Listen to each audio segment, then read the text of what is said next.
Gas LPG 3 kg di Palembang stabil diakui salah satu agen penyaluran gas LPG yang memiliki 47 sub penyaluran. Distribusi dilakukan setiap hari dengan kuota bervariasi hingga 2.240 tabung.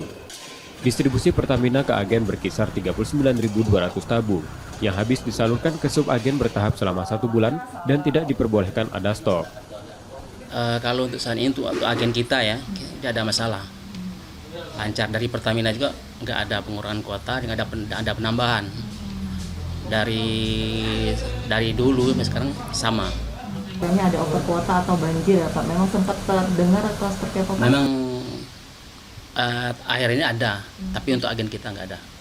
Agen kita semua yang ini tersalur semua. Untuk tidak ada stok sama sekali Tidak, ya, kalau untuk kita tidak boleh nyetok memang di gudang kita. Tahun ini kuota LPG 3 kg di Palembang sebanyak 66.316 metrik ton, yang tahun lalu hanya 65.000 metrik ton, disalurkan melalui 41 agen dengan sub penyaluran 1.687. Reski Oktora, Fokus Diferensial, Kompas TV, Palembang, Sumatera Selatan.